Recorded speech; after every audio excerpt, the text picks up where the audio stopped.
다윗의 아들 솔로몬은 모든 것이 헛되다 이것을 강조하면서 전도서 1장 8절을 통해서 모든 만물이 피곤하다는 것을 사람이 말로 다 말할 수는 없나니 눈은 보아도 족함이 없고 귀는 들어도 가득 차지 아니하도다, 이런 표현을 했습니다.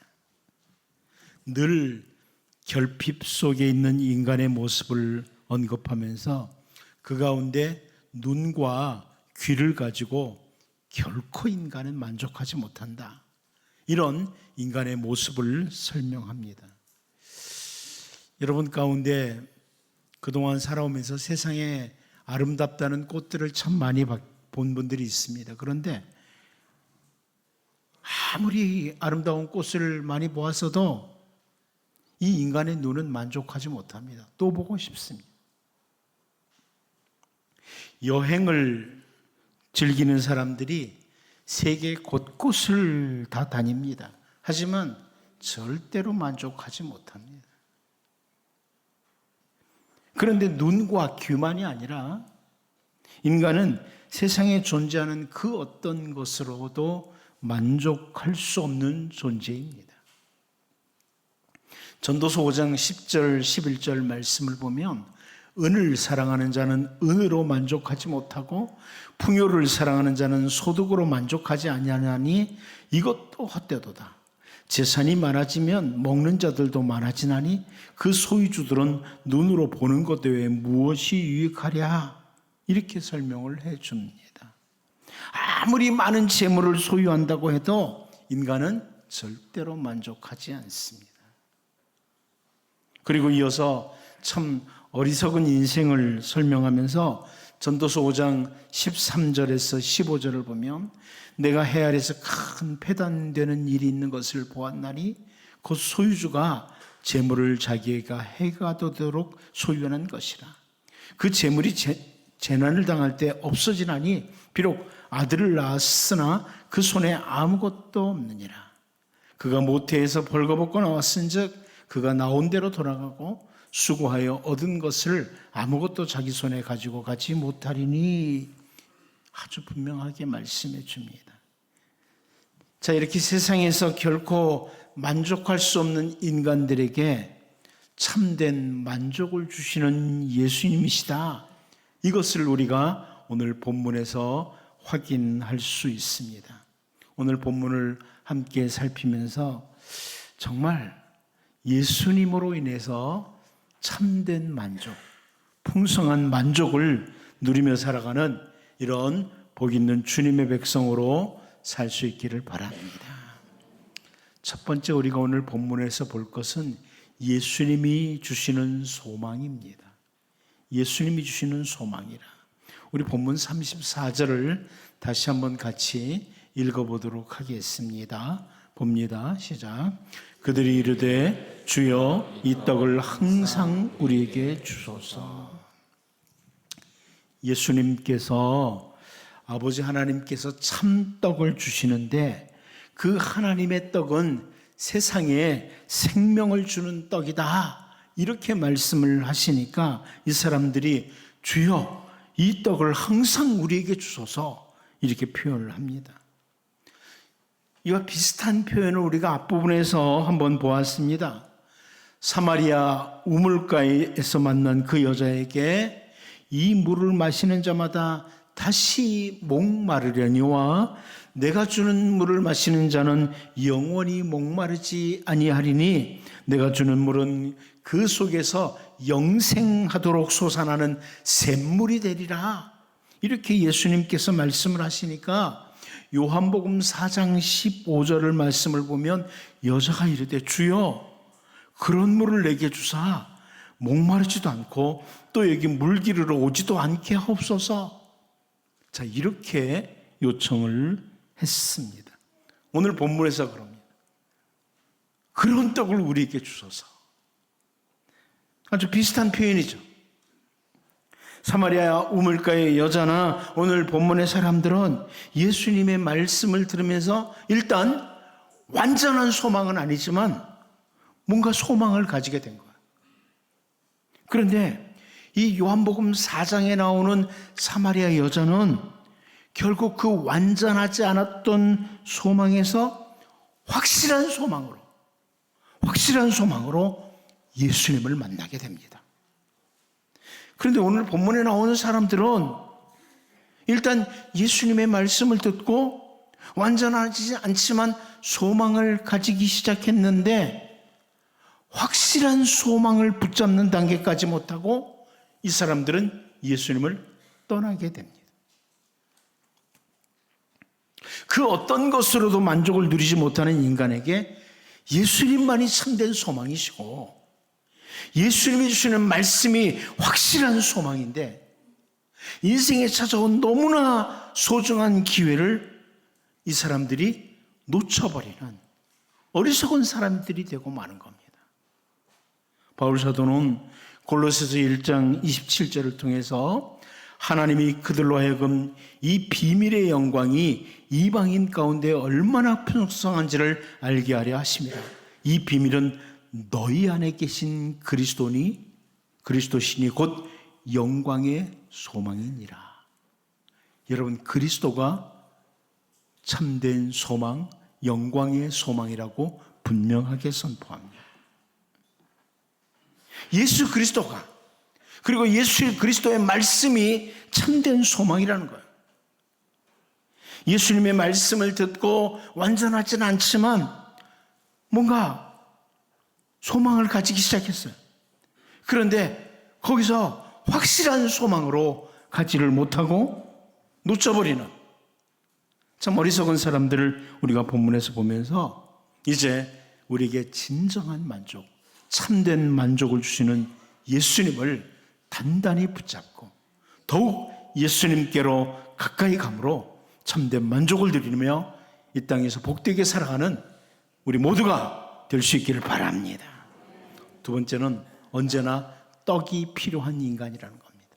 언제나 떡이 필요한 인간이다. 우리 본문 34절을 다시 한번 봅니다. 시작. 그들이 이르되 주여 이 떡을 항상 우리에게 주소서. 여러분, 여기 나오는 항상이라는 표현은 날마다라는 뜻입니다. 날마다. 그래서 현대어 성경에 그렇게 번역해 줬어요. 선생님, 그 떡을 날마다 우리에게 주십시오 하고 그들이 말했다. 날마다 우리에게 주십시오. 사마리아 여자에게 그 우물에서 나는 물은 마시고 시간이 지나면 또다시 목이 마를 것이라고 말씀하신 것처럼 인간은 아무리 배부르게 먹어도 시간이 지나면 또다시 배가 고파지는 법입니다. 그러므로 우리 주 예수님께서 기도를 가르쳐 주시면서 마태복음 6장 11절을 통해서 오늘 우리에게 일용할 양식을 주셨고, 자, 이렇게 기도하도록 하셨습니다. 오늘 우리에게 일용할 양식을 주옵시고, 이 구절도 현대어 성경으로 보면 우리에게 날마다 필요한 양식을 주시고 이렇게 번역을 해주셨습니다. 날마다 일용할 양식. 우리가 아무리 한꺼번에 많은 음식을 먹어도 시간이 지나면 누구나 또다시 배고픔으로 인해서 다시 먹어야만 합니다. 그런데 이러한 우리의 실상을 하나님이 아십니다. 여러분 아세요. 우리는 먹고 나서 시간이 지나면 또 배고프다는 거 하나님이 아세요.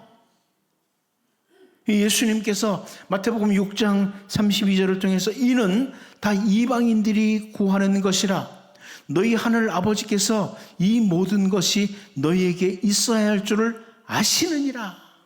아주 분명히 말씀해 주셨습니다. 아십니다. 하나님께서. 비록 이집트의 노예로 살다가 해방이 되었어도 먹을 것이 필요한 것을 아시는 거예요. 그래서 공급해 주셨습니다. 하나님의 일을 수종드는 사역을 했던 엘리야라는 선지자도, 그 능력의 선지자도 먹을 것이 필요하다는 것을 아시고 하나님께서 공급해 주셨습니다. 우리가 매일매일 먹을 것이 필요하다는 것을 아시고 하나님은 공급하시는 하나님이십니다. 여러분, 언제나 떡이 필요한 우리를 아시고 우리를 위해 모든 것을 준비하시고 공급하시는 주님, 참된 만족은 우리 주님께 있다. 이것을 기억하고 더욱 주님께로 가까이 나아갈 수 있기를 바랍니다. 마지막 한 가지 더 봅니다. 예수님의 자기 선언입니다. 예수님의 자기 선언. 우리 본문 35절을 다시 한번 같이 읽어보도록 하겠습니다. 봅니다. 시작. 예수께서 이르시되 나는 생명의 떡이니 내게 오는 자는 결코 줄이지 아니할 터요 나를 믿는 자는 영원히 목마르지 아니하리라. 아멘. 자, 여기 예수님께서 나는 생명의 떡이다 이렇게 말씀하셨습니다. 나는 생명의 떡이다. 이 표현은 그 헬라어 성경으로 보면 제가 전에도 몇 번 설명을 드렸지만 에고 에이미라는 단어입니다. 에고 에이미. 이것은 성자 하나님으로서 신적인 자기선언이에요. 신적인 자기선언. 이 에고 에이미, 나는 뭐뭐다 하는 것은 하나님으로서의 선언이에요. 특별히 예수님께서 나는 생명의 떡이다 이렇게 선언하시는 것은 예수님은 우리 모든 인간의 삶에 있어서 가장 근본적인 분이다. 반드시 필요한 요소를 바로 예수님 자신과 연결시킵니다. 이 말씀은 우리가 예수님 없이는 엄밀한 의미로 살 수가 없다는 거야. 이런 의미입니다. 호흡하고 있는데 살아있는 게 아니라는 거예요. 호흡하는 비오스의 생명은 있지만 참된 생명은 없는 자다. 이런 의미입니다. 우리는 인간의 참된 생명의 근원이 바로 예수 그리스도시고 예수님은 인간들에게서 반드시 필요한 분이시다. 이것을 보여주는 선언입니다. 여러분이 세상에 사는 동안에 다양한 것들을 가지고 다양한 것들을 경험하며 살 수 있습니다. 그런데 예수님과 연결되지 않으면 그것은 절대로 참된 만족으로 이어질 수가 없습니다. 예수님은 생명의 떡이신데 예수님께서 내게 오는 자 이런 표현을 하시고 나를 믿는 자 이런 표현을 하십니다. 내게로 오는 자라는 것은 예수님을 향해서 그 영혼이 움직이는 자를 보여주는 표현이에요. 내게 온다. 예수님을 향해서 그 영혼이 움직이는 자. 나를 믿는 자다. 이런 표현은 예수 그리스도에게 그 영혼을 맡기는 자.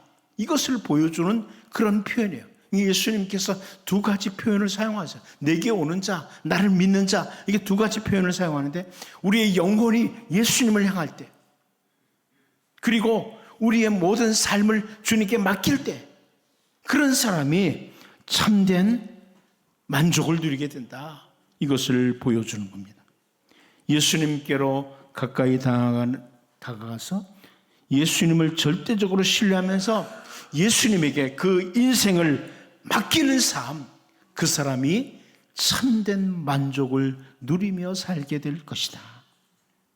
다른 표현으로 이 표현은요, 예수 그리스도와의 연합을 통해서 끊임없이 예수 그리스도의 연합을 통해서 끊임없이 예수 그리스도께로부터 생명의 떡을 공급받는 자가 되고 그런 자는 결코 줄이지도 않고 영원히 목마르지도 않는 인생, 전혀 부족이나 공허나 결핍을 느끼지 않는 인생이 된다는 것을 보여주는 표현입니다. 결국 예수 그리스도로 인해서 참된 평안과 만족이 임한다. 이것을 보여주는 표현입니다. 세상에 존재하는 그 모든 것들을 다 소유해도 언제나 결핍을 느낄 수밖에 없는 인간, 공허함과 헛되다고 고백할 수 없는 밖에 없는 인생이 예수 그리스도 안에서 진짜 만족을 누리게 된다는 의미입니다. 우리 주 예수님께서 갈보리 언덕 십자가 위에서 우리의 모든 죄를 대신하여 죽으시고 우리를 죄 가운데서 건져주시고 우리를 하나님의 자녀로 삼아 주셨기 때문입니다. 이제 여러분, 나는 생명의 떡이라 이렇게 선언하시는 그 예수님께로 가까이 나아가고 예수님께 인생을 한번 맡겨보시는 이런 믿음의 사람이 되어서 예수님으로 인해서 참된 만족을 누리며 살아가는 이 은혜가 임하기를 바랍니다. 기도합니다.